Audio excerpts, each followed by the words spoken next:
Oh yeah, this'll do. Yeah. You want to ride? No. Ron. Ron.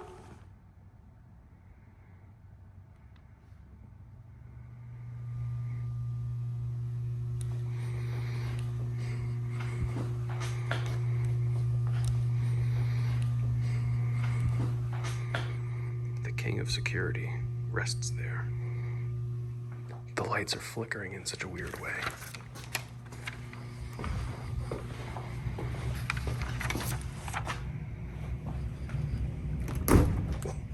God. Nobody will ever see that. That's mouse or rat poop. I just heard something scurrying above my head.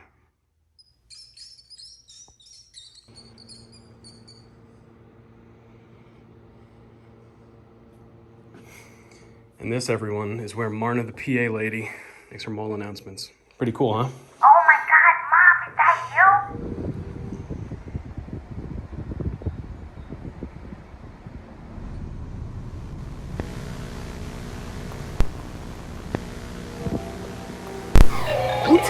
com/sound.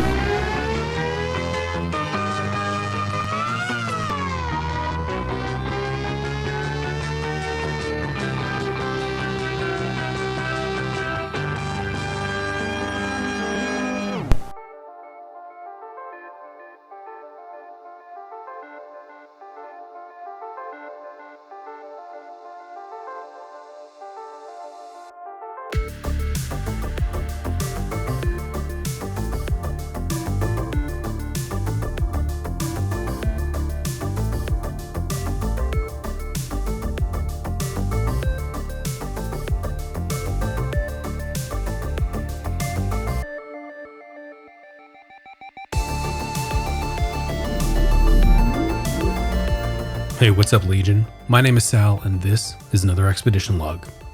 I hope you're all well out there. I'd also like to thank my patrons and elite explorers for all the support over the years, and I'd like to welcome you all to the very first ExLog Director's Cut. The full version of this episode aired a week ago from the publication of this episode, and it included the history of Eddie DeBartolo and his ties to the Mafia. It's a really compelling story, and none of DeBartolo's malls would have been built without the consent of La Cosa Nostra. If you'd like to hear that story, go back and watch ExLog 124 Prime.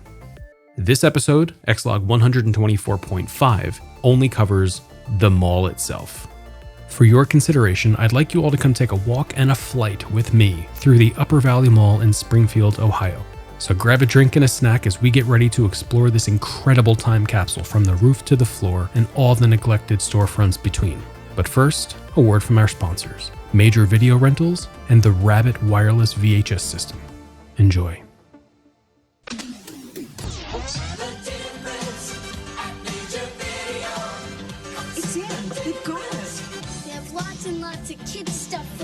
One of the largest selections, 32 different categories. See it. What a distance. We can rent for 3 evenings. More videos. More selection. More fun.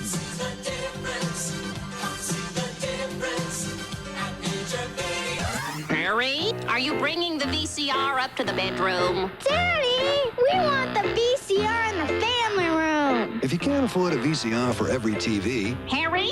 get a Rabbit. Daddy! A VCR Rabbit. Rabbit lets every TV in the house share a single VCR. So you can watch that movie in the family room or the bedroom. Harry! And leave the VCR in the living room. VCR Rabbit. The VCR multiplying system. It's like having a VCR in every room. Welcome to the Upper Valley Mall in Springfield, Ohio. I shot this footage back in 2018 when I visited Cincinnati for the first time. Once again, I'm sorry for the iPhone X Pro Shake Weight Edition footage. With this episode, we have finally gotten through all of my archival unstabilized footage, and from this point on, everything on my channel will be in fully stabilized 4K beauty. So after all these years of wondering what really happened with Mr. DeBartolo and the mob, was he actually tied back to organized crime? The answer is yes. And if you want more details on that, go watch my ExLog 124 full version, where I go into huge detail about this. But the Upper Valley Mall that we're watching right now, this mall never would have been built without the mob's or mafia or La Cosa Nostra's consent directly to Eddie DeBartolo. He did have ties back to the mob, and most of his properties, if not all of them, had direct links to the mob. I was pretty lucky to find a door to the movie theater unlocked when I first filmed this mall in 2018. There really wasn't much to see in there, and it looked like they were just using the place as storage. I also didn't have good light with me, so I didn't go into the actual cinema screen where the movies were played. The theater opened a couple of days after the mall held its grand opening, and it was called the Upper Valley General Cinema 1 and 2. When it first opened, it was a twin cinema with seats for over 1,100 people, but it was converted to 3 screens on October 14, 1977. Then in May of 1988, the cinema was sold to Shakers Theaters Incorporated, and after 6 months, it was twinned yet again to house 4 screens. In the following years, they chopped up the screens even more, subdividing Screen 2, which brought a total of 5 screens to the theater.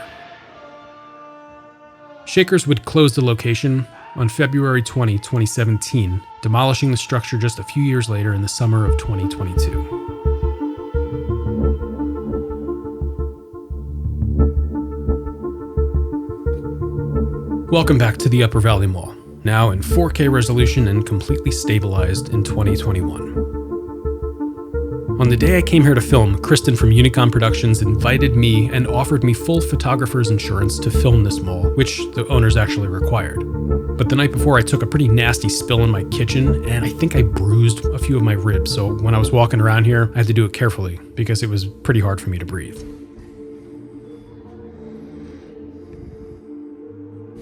Oh yeah, this'll do. You want to ride?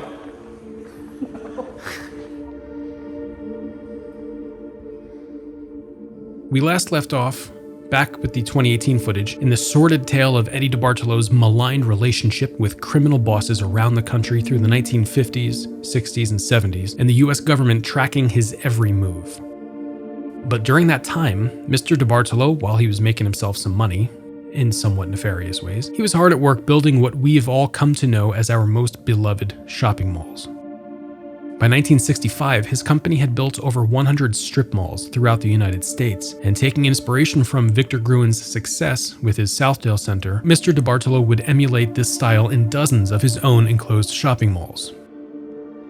Leading up to the 1970s, the DeBartolo Corporation had various malls that were already in the planning stages, such as the Glen Burnie Mall in Maryland, which I covered in ExLogs 6 and 62, Century 3 Mall in Pennsylvania with ExLogs 14, 35, and 36, and redacted, the Eastern Hills Mall in New York with ExLog 102, the Chautauqua Mall, also in New York, which Ace's Adventures covered about 4 years ago, and Brunswick Square in New Jersey, which I've been told by many to go film.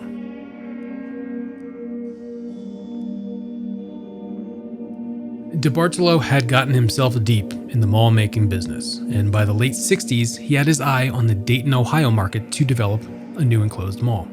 An announcement was made in the Springfield News-Sun on Monday, May 27, 1968, which detailed a new shopping mall from Youngstown, Ohio-based DeBartolo, which they described as a, quote, multi-million-dollar shopping complex, an entire city under one roof with more than 80 stores, close quote.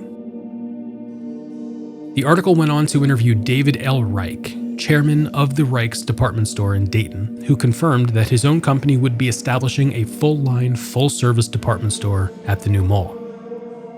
Mr. Reich said that the new store would be in excess of 180,000 square feet, with 2 floors, and that he, quote, expected to build a store to be proud of, and which he believed would be a very desirable addition to the Springfield area, close quote. Mr. DeBartolo stated that negotiations were also underway to bring a full-line JC Penney into the mall with just under 200,000 square feet of retail space, along with a third anchor, which was yet to be announced at a later date. The mall would be rectangular in shape, with Reich's located directly in the center, facing out to a courtyard that would feature a 30-foot wonderfall surrounded by sparkling fountains. Throughout the mall's interior concourses would be palm trees, flowers, and shrubbery used to create a garden-like atmosphere, with air conditioning to control the climate year-round. The center court would be connected to a new branch of the Springfield Bank, which the bank pledged to the community a promise of, quote, the most modern and efficient facilities we can provide dedicated to the banking services, close quote. Parking for the new mall would accommodate 6,000 cars with ample lighting along paved areas from both Upper Valley Pike and State Route 41. While DeBartolo would fully own and operate the mall, he hired subcontractors directly from Clark County, providing jobs for over 2,000 locals, along with the prospect of the mall bringing over 2,500 new jobs to the local community with the completion of the mall.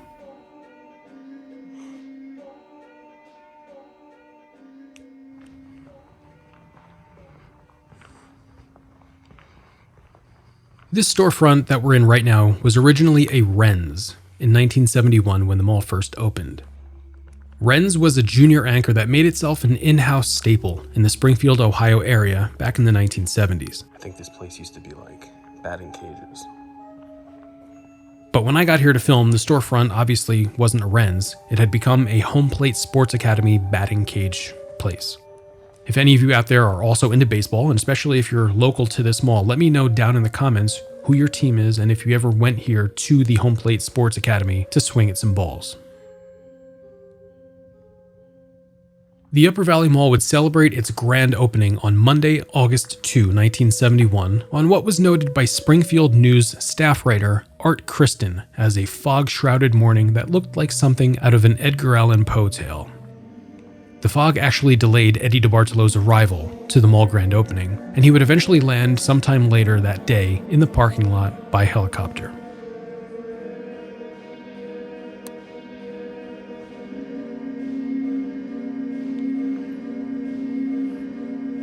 "27 inline tenants would open with the mall, including a Walden Books, Tom McCann, Spencer Gifts, Merle Norman Cosmetics, Joanne Fabrics, Camelot Music, and a Chess King.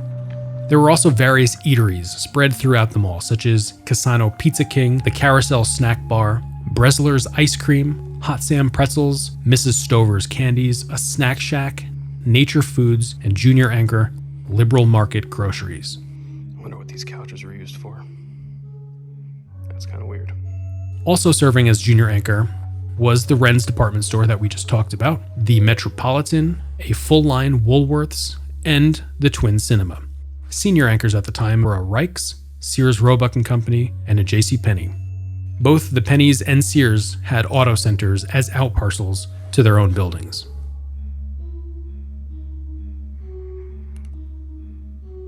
The king of security rests there.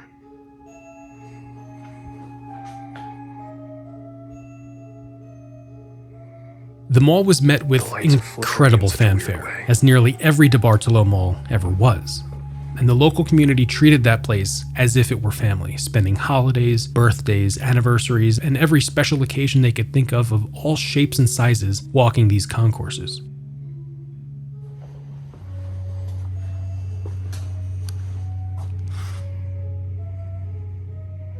Into the 1980s, the mall thrived, with the only change happening in the 80s when the Reich's brand was merged with Shillito's in 1982, bringing the conversion of all Reich's locations into what became a masthead and brand called Shillito Reich's. God.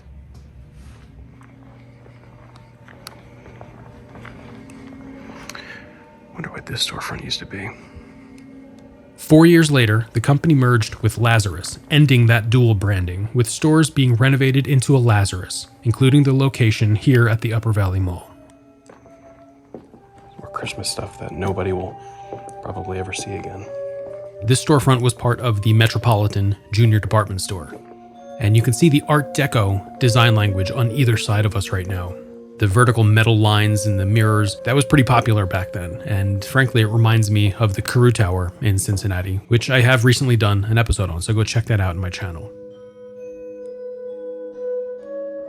But this storefront could have also been part of a couple of eateries that were there when the mall first opened. There was a Mrs. Stover's Candies and the Carousel Snack Bar. When it first opened, again, it was part of the Metropolitan, and these back rooms led us to another area that opened up to a jewelry store. Mayor's Jewelers. Oh, nice. That's what I like to see.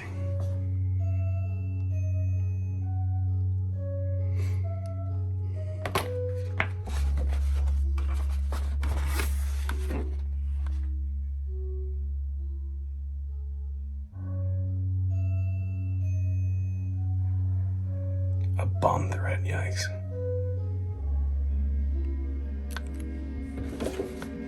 I had to cut like 10 minutes of footage out of this episode from the space where I looked through every filing cabinet that was in sight.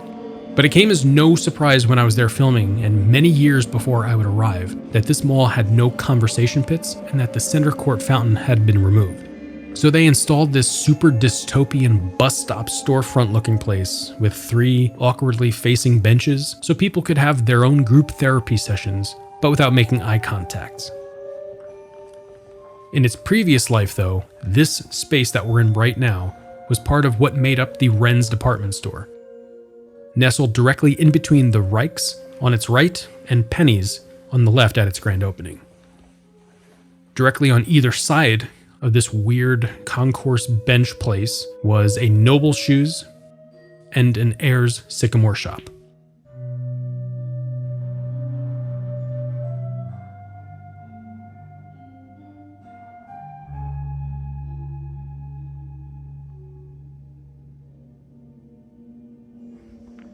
The store that we're about to enter is an Epic Loot Games and Comics, which had opened in October of 2015. When the mall was first built, there were 5 stores that originally and individually comprised this space in August of 1971. From right to left, starting with the store that had the green border, that was a Hanover Shoes. Then there were 3 vacant stores that moved between tenants over time, and on the far left, directly next to the JC Penney's, was a Nature Food store. This store really did remind me of Comics World, which was back at the Chambersburg Mall.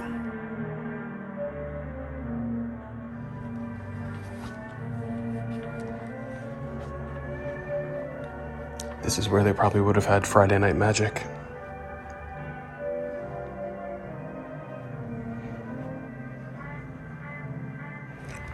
There's just a bunch of lands and instant cards over here that they usually let you just use. Some mats. But there's also, I think that they left a bunch of like random garbage D&D stuff. Dungeons and Dragons. There's little pieces like, or maybe not for D&D, but for something, some sort of game. They left some stuff behind. Many, many years ago, my friend Jeffrey got me seriously into Magic the Gathering. And whenever we would be out together on the road playing concerts, we would seek out comic book shops to buy packs of Magic cards and comics and dice and stuff, nerdy stuff. But seeing an abandoned comic book shop like this, it really hits home.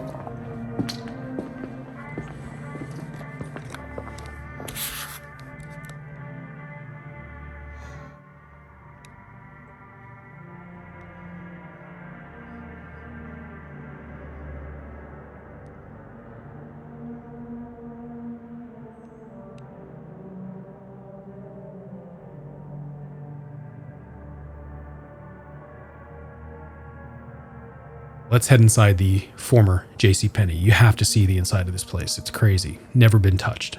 It smelled horrible in here. I loved it.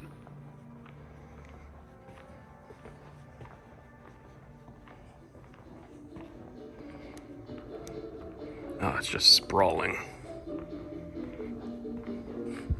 One of the things that I look for in the back rooms at abandoned places are the remnants that employees left behind.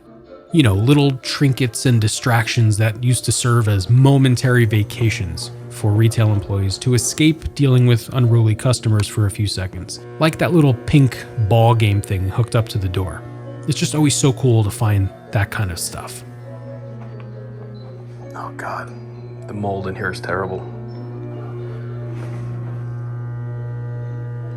This JC Penney, it was one of the most old school preserved examples of any department store that I've seen in the field. From the carpet to the architectural features, it had so many unique sections and a really fantastic old school character.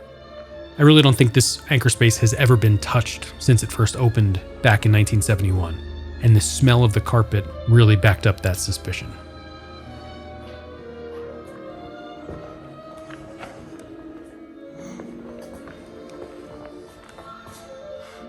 That's mouse or rat poop. So they did COVID-19 vaccinations here, and this is the area right here where the patients would go to wait there, I guess 10, 15, 30 minutes, I forget what it was. That's where they would wait for any after effects.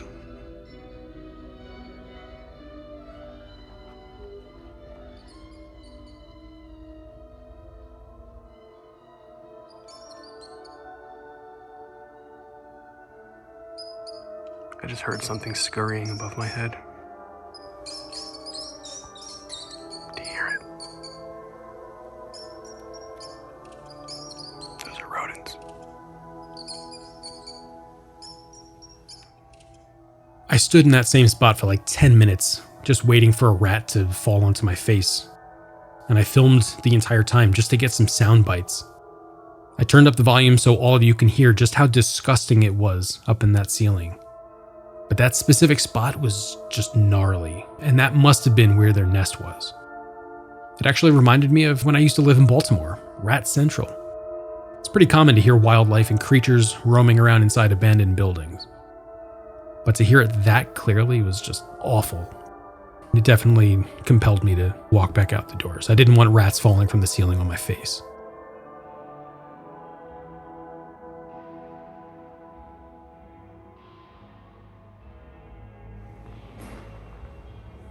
This space that has the green awning, back in the 1970s, that used to be a York steakhouse.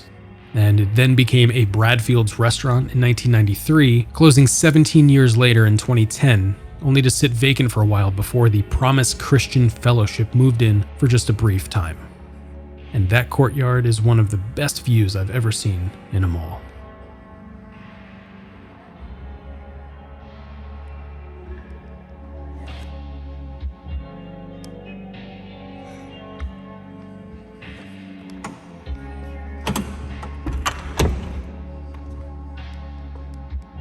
This space used to be a Mary Jane Shoes in 1971, then turned into a Hot Topic in 2003, and that Hot Topic closed on September 23, 2018.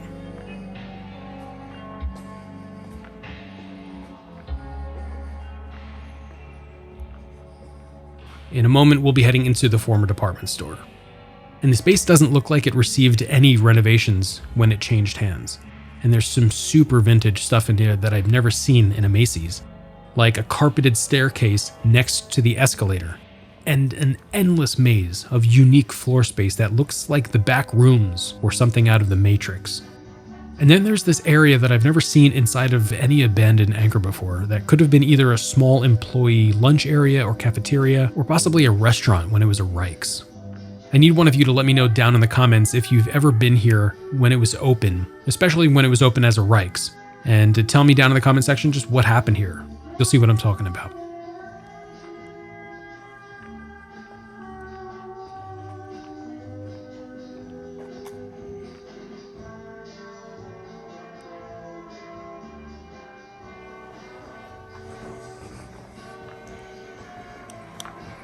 This room looks like the dojo that Neo sparred Morpheus in.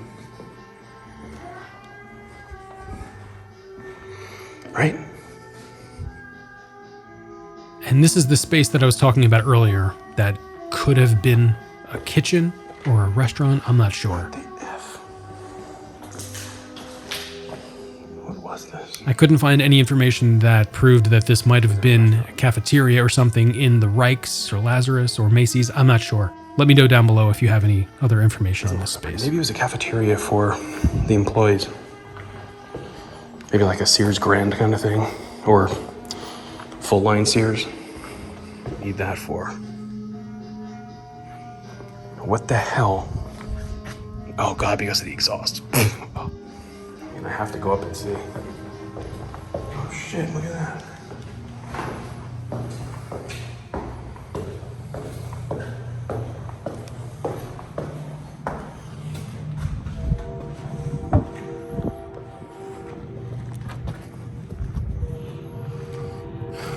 no, it's a bird that's hurt. Actually, from what I read and from what people told me, that bird is a killdeer. All right, so this is the roof of the Macy's. And it feigns injury when it senses a predator or something that could hurt it, and all it's doing is protecting its nest or eggs or something. The bird is probably just fine. See how it's stretching its wings out? It's protecting something underneath of it. The bird's fine, trust me. This is where they had the mall PA. Oh my God, Mom, is that you? And this, everyone, is where Marna, the PA lady, makes her mall announcements. Pretty cool, huh? Did they send you here from Rolling Acres? Oh my God, it's my old house from Rolling Acres. They brought it here to this mall? Sal, I'm done with you, bitch. Beautiful bitch. I'm going back home. Bye, bitch.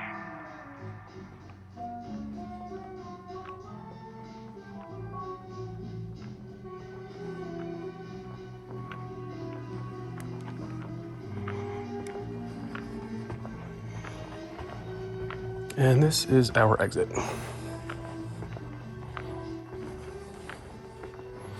Oh, let's take the stairs. So this is the last day that the employees can even get in, so they're all just getting their stuff out.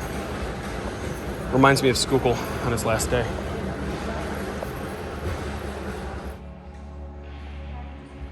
This corner parcel in front of the Reichs-turned-Lazarus courtyard was where I had all of my gear stored during my film shoot, and where you would have sat to enjoy the 30-foot Wonderfall and fountain feature back in the day.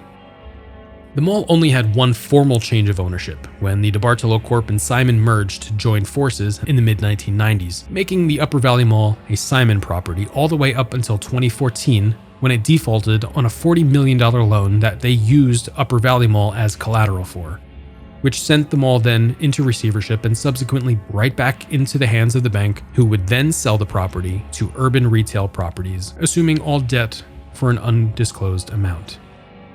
The Macy's and JC Penney would both close the following year in spring of 2015, with the Shaker Cinema closing 2 years later on February 20, 2017.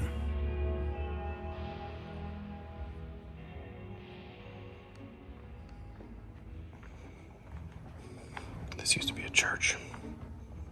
Man, there's just something creepy about a church and its uniform front-facing pews in a dark abandoned mall. And then there's this electric organ sitting untouched in the still, silent atmosphere with a disheveled-looking cross and a lamp left on top from the final concert or service where this beast conjured some impressive old lady vibrato out there in the pews before shutting it down for good. But it looks like this church might have been getting even weirder when the service ended, though. As we go behind the scenes, you'll notice that they had some ColecoVision systems to, I guess, show those demons whose boss with a retro flair. Now, personally, I was an NES kid. I grew up on Nintendo in the 90s, when the Nintendo Entertainment System was only about 10 years old. Today, in 2024, we have the PS5 and new Xbox Series X turning 4 years old, and the Nintendo Switch turning 8 next year. I do get that churches thrive on charity and donations, and those ColecoVision systems were probably given to the church by the congregation. But it's just weird to sit a kid down in 2024 and hand them a controller for such an old and abstract gaming platform. What, is the church staff gonna sit there and watch the kids play this thing and give them tips on like, well, when I was a kid, I would beat my games all day until I got yelled at to stop it. There's so many weird messages here, and there's way too much to unpack from just that one thing. But as we finish making our way through the sacred backrooms, you'll notice that the upstairs portion not only had an observation window for staff and a kitchenette, but it also had a small area to perform exorcisms. What a quaint little place to just get on your knees and wish for the darkness to consume this mall and put it out of its misery before someone like Mike Cohen could ruin it even more. I need to get out of here before I catch on fire.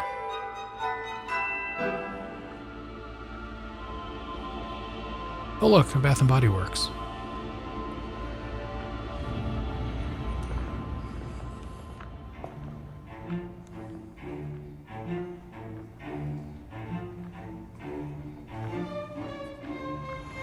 Oh man, this place has been closed for a while. Of course, we're meandering straight to the back of the store where all the shake weights, black lights, and battery-operated boyfriends used to make every 13-year-old kid succumb to the convulsive sillies. Back in the day, I would always use the poster rack as a way to show my mom that I was totally doing innocent things while she waited outside on the concourse, and I would just look for a window to break away and walk to the back of the store at the Ocean County Mall. That's sad. No, Sal, you're sad, you twunt. Anything? I imagined my time here as a kid to be part of a perpetual crusade or humanitarian effort going to make sure that the villagers on North Sentinel Island were still alive or something.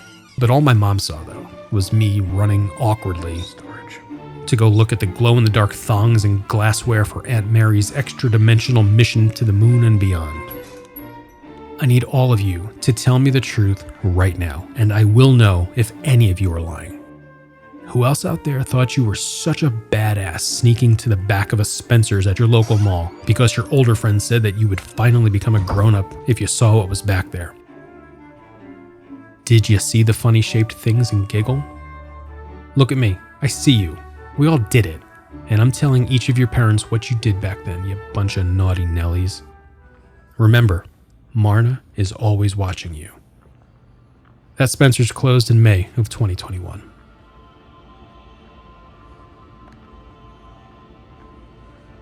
Urban Retail put the mall up for sale 2 years after they purchased it, selling the property to Clark County, Ohio, which leveraged its land bank fund to purchase the mall in 2018 for $200,000. And they used the money in that land fund to pay off Urban Retail's tab for the mortgage, absolving them of any debt they owed because of the mall. I showed up in the summer of 2018 to film what you saw in the first portion of this episode when Sears was still open. But the anchor announced on December 28, 2018 that it would be closing its final store in the Dayton region at the Upper Valley Mall. And after a brief liquidation period, the Upper Valley Sears would shutter on March 10, 2019, leaving the mall without a senior anchor for the first time in 48 years.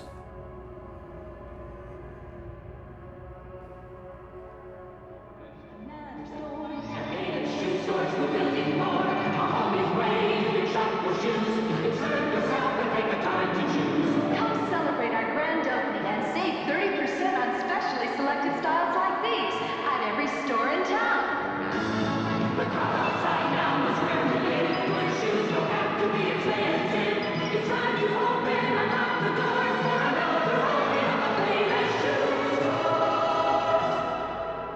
This storefront was a Sony's School of Dance, Gymnastics, and Cheerleading. In its previous life, it was a Kierland's Hallmark, which closed in the 2000s, and after that it became a store called What Nots, just before Sony's moved in.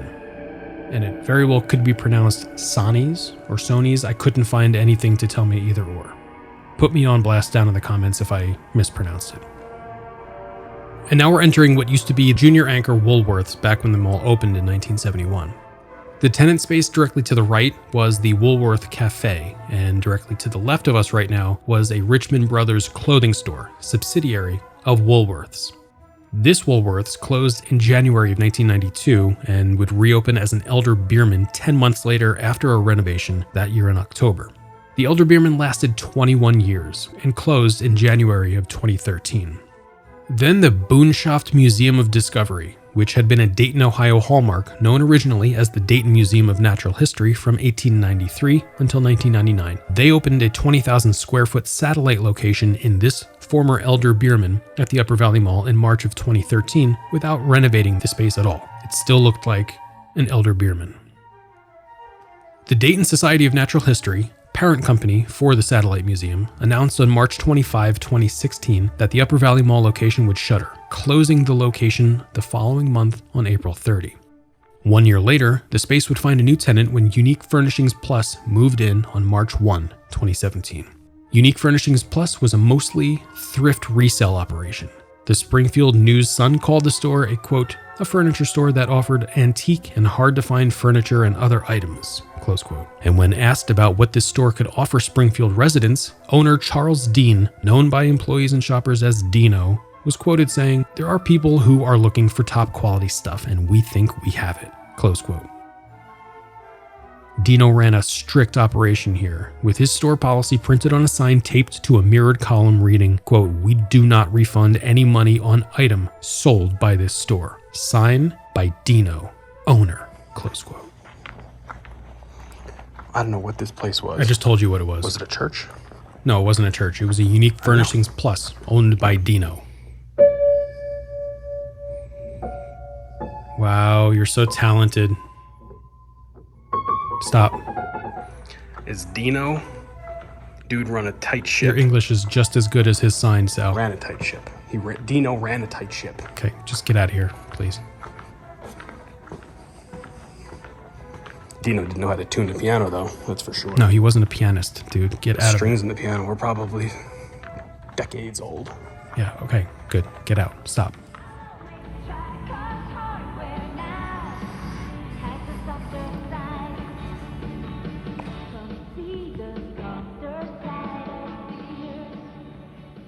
The Upper Valley Mall was anchorless, and the prognosis was terminal going into 2020 when all that garbage went down that I don't want to talk about. With US malls closing temporarily due to the pandemic, it came as a shock when some of them actually reopened, namely the Upper Valley Mall, which used the former JC Penney as a COVID vaccination site and as a way to give patients Upper Valley respiratory infections with all the orange carpet mildew and mold.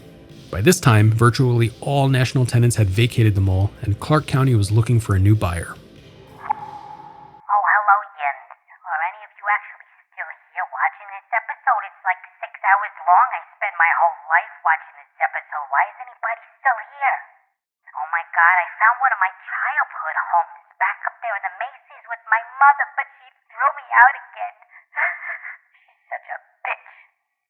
I hope all of you enjoyed your walk around this place, the Upper Valley Mall in Ohio, but it gives me the creeps. It's so dark and stinky. Oh, I had to run away from Uncle Touchy at that disgusting church with the video game, and I think a rat might have bit me on the ass or neck down at the JC Penney. I need to go get a tetanus ass shot or whatever. I'll see you all soon if Sal stops being a little bitch and makes new episodes faster. He's so slow, and I miss all you beautiful sons of bitches and mothers, and I can't wait to show all of you the malls. I gotta go eat a sandwich and poop and go on a date with my 1-900 number crying girlfriend. I gotta go now. Goodbye. I guess we're stuck with Marna. Oh well. The storefront over there with the green awning, that used to be a Hot Sam's when the mall first opened. Hot Sam's was a huge part of my childhood at the Ocean County Mall in New Jersey.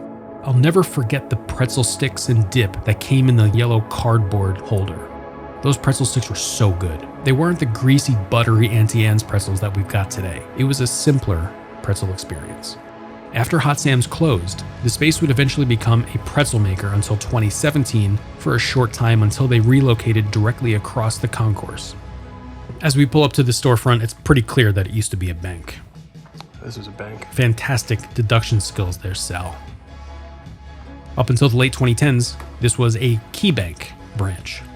Originally, though, this was a branch of the Springfield Bank, which opened with the mall in August of 1971.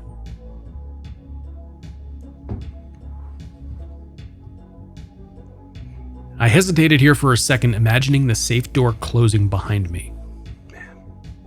Nobody would have known I was in there until the place was demolished, and there's a pretty fine line between stupidity and bravery when you're out exploring these places, and I'll let all of you be the judge on which I am. Could you imagine getting locked in here after they close? Yeah, I could. It's terrifying. Yikes.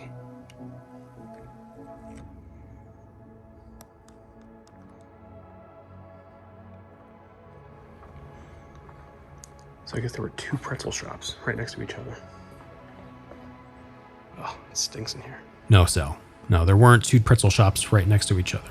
This used to be part of the Bresler's ice cream shop, and it was converted in 2017 to the new pretzel maker location when it relocated just across the concourse from its space in the former Hot Sam's in the fall of 2017. And right now, we're walking through the space that was originally the majority of the Bresler's ice cream shop. But it was eventually renovated and reopened as a Mark Pai's Express Chinese food restaurant in 1993. The restaurant remained open for quite some time and eventually closed in June of 2021.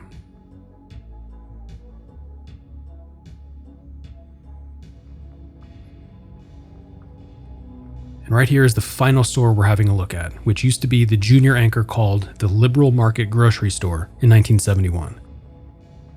Before the mall closed, half of this space was turned into an MC Sports store up until 2017, and it's just sat vacant next to that awesome security office since. The Henderson Music Company, Eastland Shopping Center in Lexington. This is the fantastic Kimball Market. Listen to the beautiful Hawaiian guitar.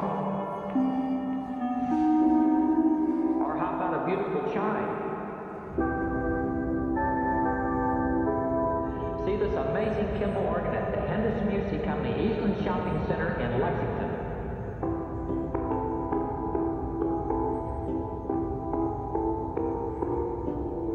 Join with us at Chillicothe Rice and celebrate the most magical time of the year, the holiday season, a time for sharing, giving, and joining together. Join together rich leather, expert craftsmanship, and great style. Clark County was desperately trying to find a new use for this mall, grasping at ideas such as using the Home Plate Sports Academy batting cage joint as the anchor for a new mixed-use sports complex at the site.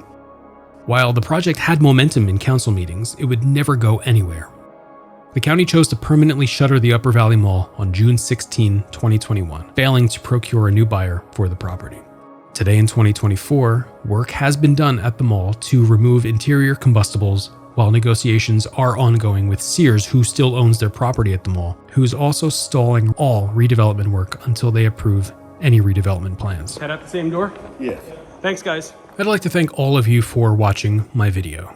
This epoch of films on my channel, while it has only consisted of 7 episodes, everything going on in my life surrounding those episodes has really taken me to an entirely new place over the last year, and I'm beyond excited for the next chapter of both my personal life and for the next episode for this series, which will kick off phase 8 of the ExLog. You want to lock me out? Okay. This weekend, when the episode premieres in 2024, I'm finally going to be launching merch. The first edition merch includes 2 ultra rare pieces of the now extinct red fountain Just like that. from Rolling Acres. That's how a mall closes. The Upper Valley Mall is no more. I'm also including limited edition, classy, really attractive bookmarks that are handmade by me, featuring the leaves of dead, abandoned, and extinct mall trees, along with a limited run of prints which feature images from my film in the ExLog series. The photos will drop in groups of 20 at a time, and I'll have most forms of payment available, like PayPal, Venmo, and Cash App.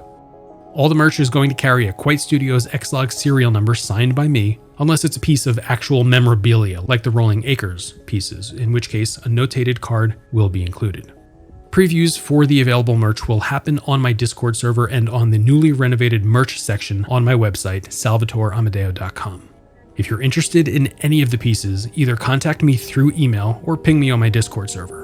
My official email address is sal@quitestudios.com. Thanks once again to my patrons and elite explorers for the continued support. All of you absolutely rock. If you'd like to join my Discord server to come chat with me, Kristen, Ace, the Yodeling Loon, head over to discord.gg/dmod and answer 2 simple questions from a moderator to get access to the server.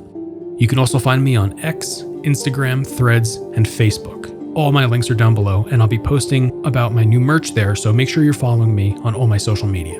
I'll be back soon with ExLog 125 to debut phase 8 of my series. There's so many awesome malls that I can't wait to show you over the next few years. But until then, please stay safe out there, everyone. Take care of yourselves and have a fantastic day.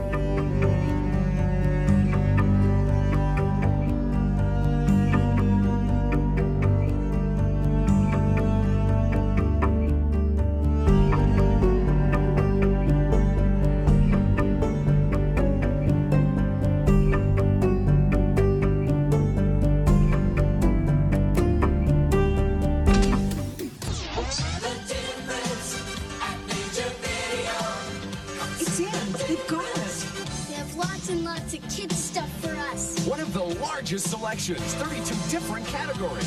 See it. What a difference. We can run for 3 evenings. More videos. More selection. More fun.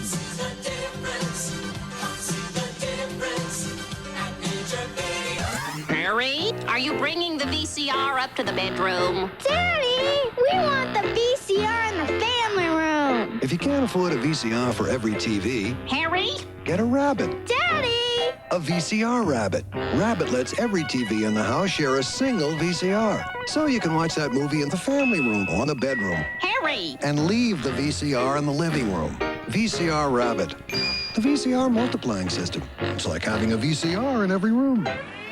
But without even leaving Springfield, you can dine at excellent restaurants, catch the latest movies, and shop at the Upper Valley Mall or one of the many shopping centers and department stores throughout the city.